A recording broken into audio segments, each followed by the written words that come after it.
Duermes tus 8 horas, o al menos lo intentas, te alimentas más o menos bien y aún así llega esa hora fatal. 3 de la tarde. Tu energía desaparece como un fantasma. Te dicen que es normal, que es el estrés, que necesitas más café o ese suplemento de moda que promete milagros. Pero antes que nada, debes saber que no estás solo o sola. 1 de cada 5 adultos en el mundo se siente atrapado en un ciclo de fatiga sin tener ninguna condición médica que la explique. Y la gran mayoría apunta a una misma causa: falta de sueño de calidad. Pero, ¿y si te dijera que las 8 horas de sueño son una mentira que nos han vendido durante décadas? Esta es la historia de por qué la regla más famosa del sueño se ha quedado obsoleta y cuál es el verdadero culpable de la epidemia de cansancio que asola nuestro mundo. Un anticipo. La respuesta no está en tu cama. Está en este vídeo. Para entender por qué dormir 8 horas ya no es suficiente, necesitamos hacer un viaje de 300.000 años hacia atrás hasta encontrarnos con él.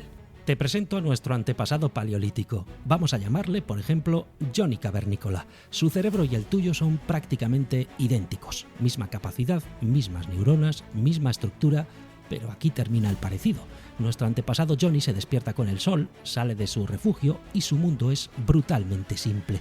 Buscar agua, encontrar comida, evitar depredadores, proteger a su grupo. Sus decisiones son vitales, pero escasas. ¿Cazamos o recolectamos? ¿Este animal es peligroso? ¿Esas bayas son comestibles? Su cerebro funciona con una claridad asombrosa porque cada elección tiene un propósito directo: sobrevivir. No hay distracciones, no hay opciones infinitas, no hay bombardeo de información. Su sala de mando cerebral, la misma que tienes tú, procesa quizá una docena de decisiones importantes al día. Ahora avancemos hasta 1900. La revolución industrial ha cambiado el panorama. Nuestro mismo antepasado, con el mismo cerebro, ya no caza. Trabaja en una fábrica, vive en una ciudad. Toma más decisiones que antes: qué desayunar, qué ropa ponerse, qué trabajo elegir. Su cerebro comienza a experimentar algo nuevo: la complejidad moderna. Pero sigue siendo manejable. Sus opciones, aunque mayores, todavía son limitadas. Unos pocos canales de radio, unas pocas marcas en el mercado, unas pocas rutas para ir al trabajo. Y ahora demos el salto final. Estamos en 2025. Quiero que hagas este ejercicio conmigo. Piensa en cuántas decisiones has tomado desde que te levantaste hoy. Solo las que recuerdes. Seguramente estamos hablando de unas 20, quizá 30. Pero quiero que te quedes con este dato. Según las investigaciones más recientes, tu cerebro ha procesado entre 33.000 y 35.000 decisiones solo desde que abriste los ojos esta mañana. Cada vez que eliges qué ponerte, cada notificación que decides leer o ignorar, cada toque en tu teléfono, cada producto que contemplas en el supermercado entre cientos de opciones, tu cerebro paleolítico, diseñado para la simplicidad de la supervivencia, ahora debe navegar por un océano de decisiones que habría sido inimaginable para cualquier generación anterior. Y aquí es donde entra en escena uno de nuestros protagonistas de hoy, un neurocientífico llamado John Olney, quien nos enseñó algo fundamental que explica muchas de las cosas que vivimos hoy en esta generación del cansancio. John Olney no era un científico cualquiera, fue un pionero, un psiquiatra y profesor que dedicó su vida a una idea radical para su época: que los químicos que nos rodean, incluso los que produce nuestro propio cuerpo, podían afectar profundamente a nuestra salud cerebral. Estamos a finales de los 60 del siglo pasado. El mundo vive una explosión de consumo sin precedentes. Las ciudades se llenan de centros comerciales, la televisión se convierte en el centro de los hogares y por primera vez en la historia las opciones parecen infinitas. Mientras la sociedad celebra esta abundancia, Olney observa algo inquietante: un aumento inexplicable en el consumo de psicofármacos y trastornos neurológicos. Olney no era solo un observador. Era un investigador obsesivo que decide excavar más profundo, y en sus laboratorios su trabajo se centró en una molécula que hasta entonces era vista como una simple pieza en el engranaje del cerebro: el glutamato. El glutamato es fascinante. Es el neurotransmisor más abundante que tenemos en nuestro cerebro, responsable de prácticamente todas las señales de excitación. Cada vez que aprendemos algo nuevo, cada vez que tomamos una decisión, cada vez que procesamos información, nuestro cerebro libera glutamato. Es literalmente el combustible del pensamiento. Pero Olney descubre algo inaudito hasta la fecha. En experimentos controlados, observa que cuando el glutamato se acumula en exceso, no solo deja de cumplir su función, sino que se vuelve tóxico. Comienza a sobreestimular las neuronas hasta el punto de dañarlas o incluso destruirlas. Olney acuña un término que cambiaría para siempre nuestra comprensión del cerebro: excitotoxicidad. Es el proceso por el cual el mismo elemento químico que nos permite pensar se convierte en un veneno neuronal cuando nuestro sistema se sobrecarga. Y aquí conectamos los puntos. Cada una de esas 35.000 decisiones diarias libera glutamato. Cada estímulo que procesamos, cada información que filtramos, cada microelección que nuestro cerebro hace automáticamente contribuye a esta acumulación. Piensa en tu cerebro como una ciudad. Las neuronas son las carreteras. El glutamato es el tráfico. Con pocas decisiones, el tráfico fluye perfectamente, pero cuando intentas procesar 35.000 en un día, es como si metieras todos los coches del mundo en una sola ciudad al mismo tiempo. El resultado es predecible: atasco monumental.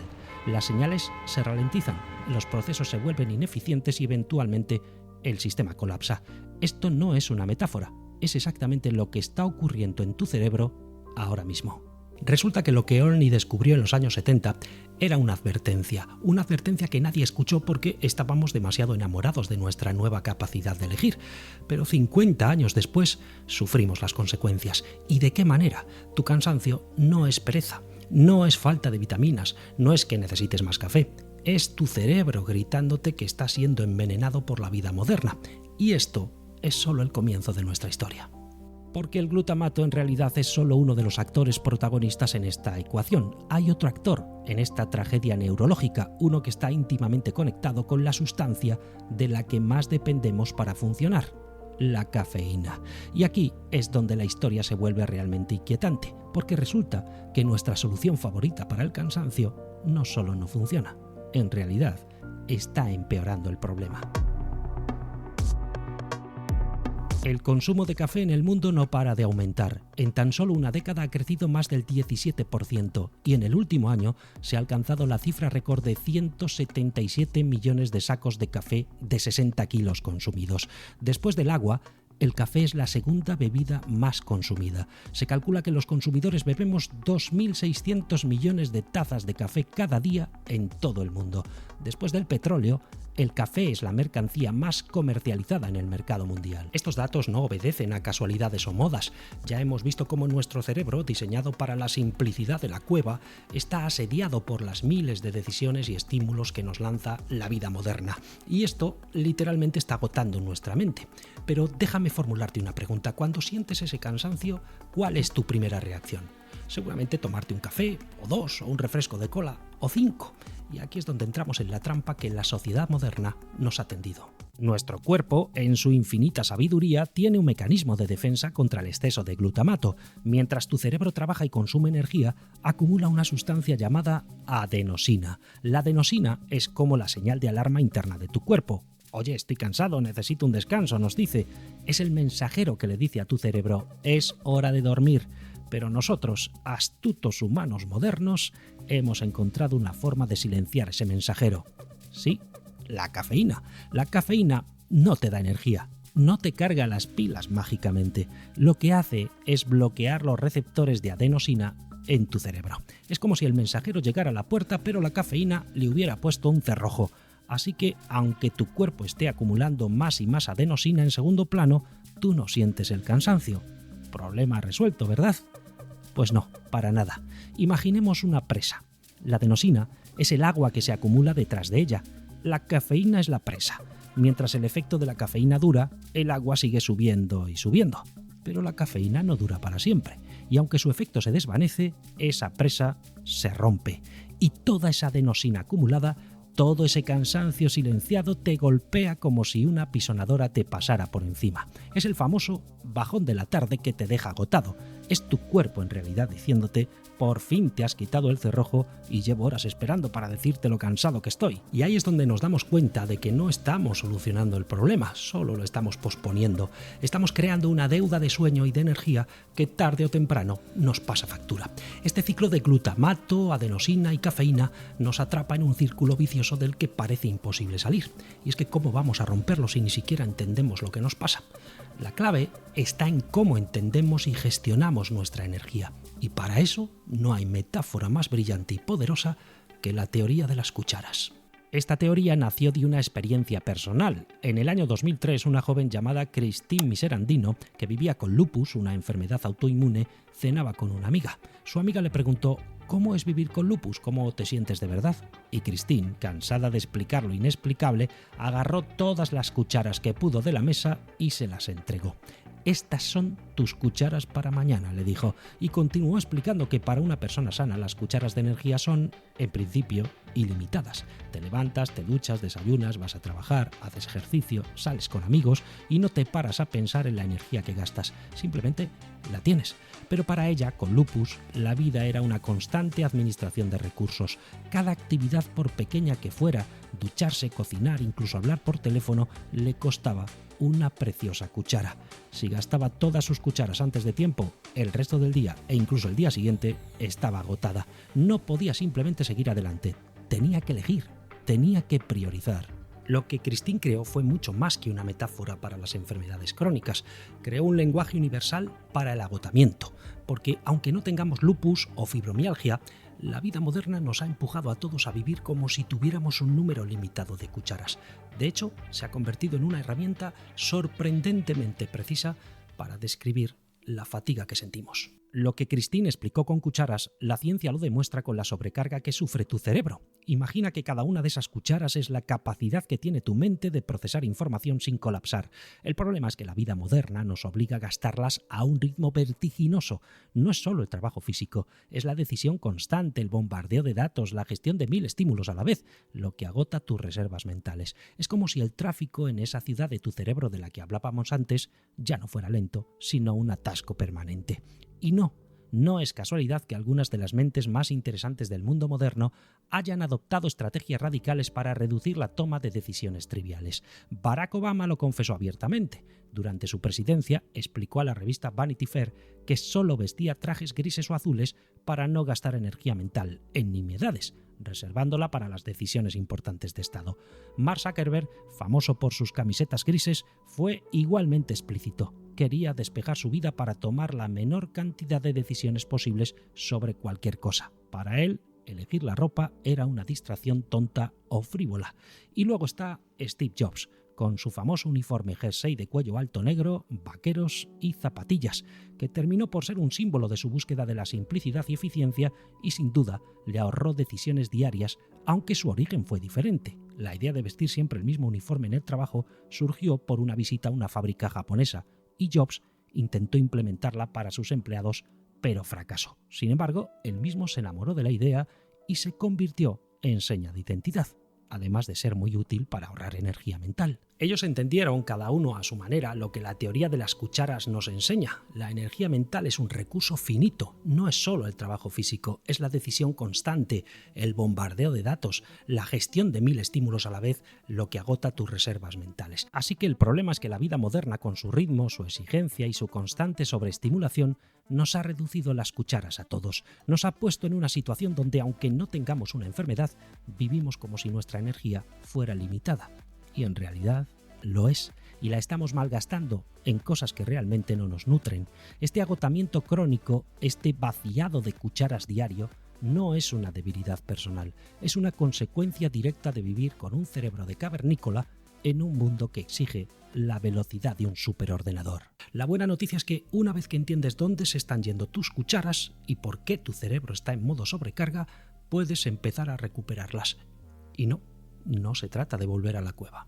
Llegamos al corazón del problema. Has dormido tus 8 horas, quizá incluso 9. Te has despertado con la alarma, has desayunado bien y aún así a las 3 de la tarde estás completamente agotado. ¿Qué está pasando? ¿Por qué la regla de oro del sueño, esa que nos han repetido desde niños, ya no funciona? La respuesta está en todo lo que hemos descubierto hasta ahora. Esas 35.000 decisiones diarias han cambiado las reglas del juego. En 2012, una neurocientífica danesa llamada Maiken Nedergaard hizo un descubrimiento revolucionario. Resulta que durante el sueño profundo, nuestro cerebro activa algo parecido a un sistema de limpieza nocturno. Lo llamó sistema linfático.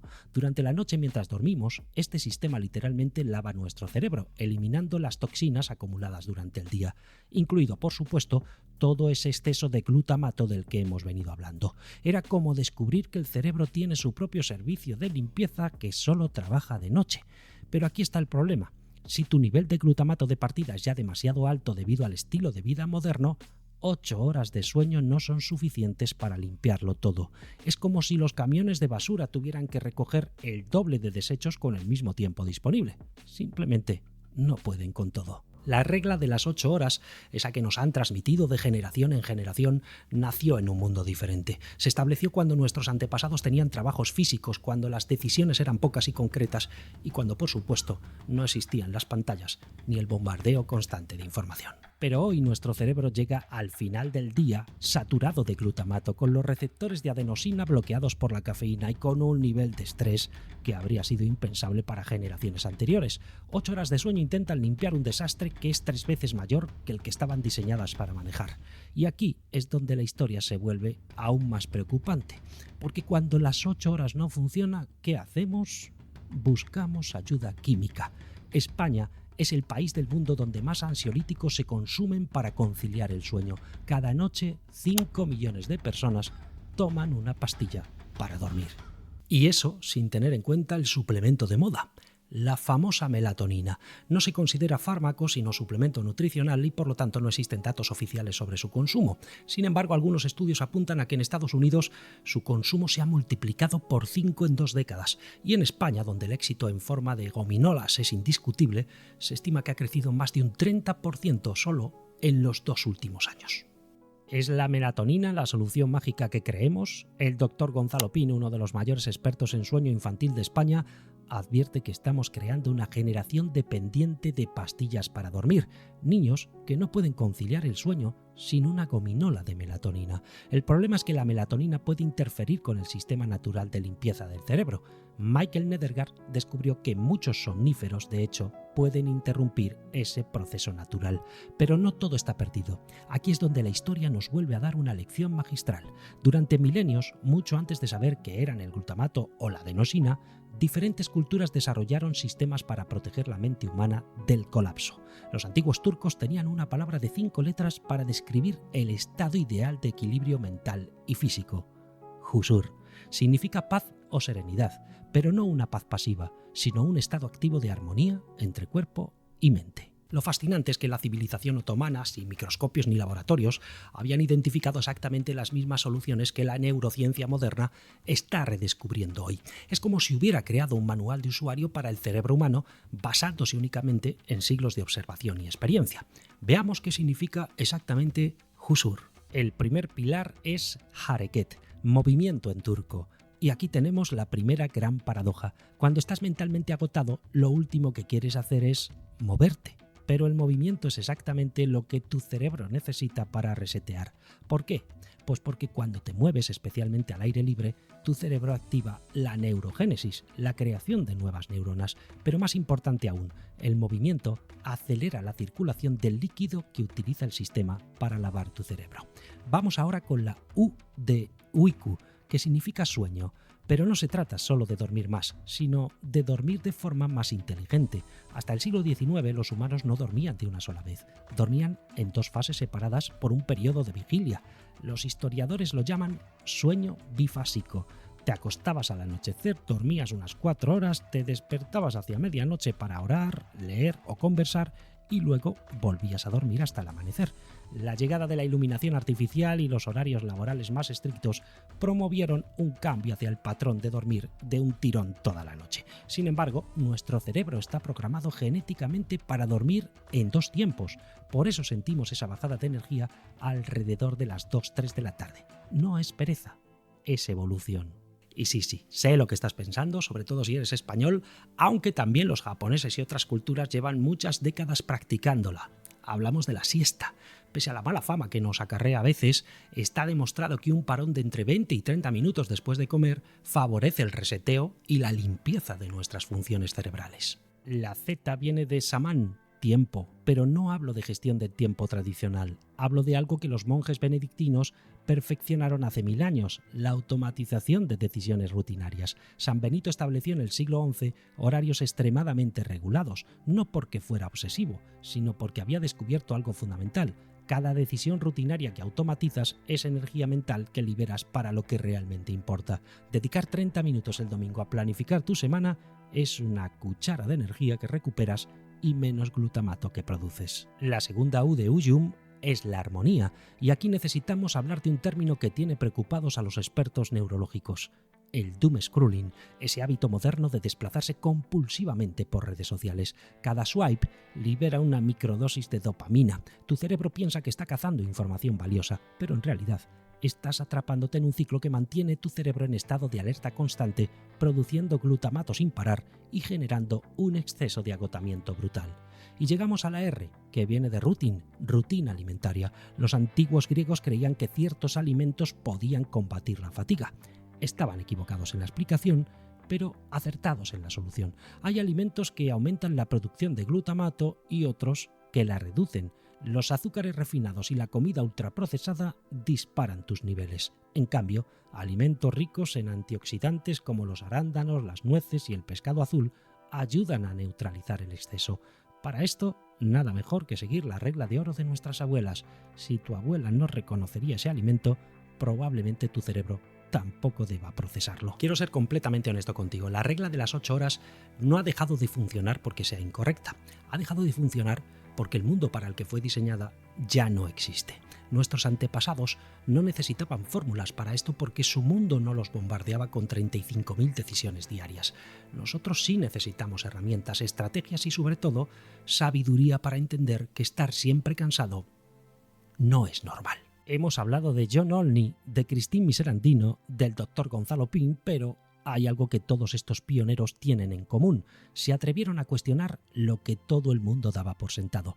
Olney cuestionó que el progreso fuera siempre bueno para el cerebro. Christine nos demostró que el cansancio no es invisible. Y Gonzalo Pin, que no necesitamos gominolas para dormir. Y ahora te toca a ti. Y reconozcamos que no es fácil llevar la contraria a un mundo que te dice que estar siempre cansado es normal, que necesitamos más café, más suplementos, más horas despiertos para ser exitosos. Tal vez, solo tal vez, es que nuestro cansancio no es una casualidad, sino parte de un lucrativo negocio que no para de crecer. Pero esa ya es otra historia que a buen seguro merecerá ser contada. Hasta la próxima.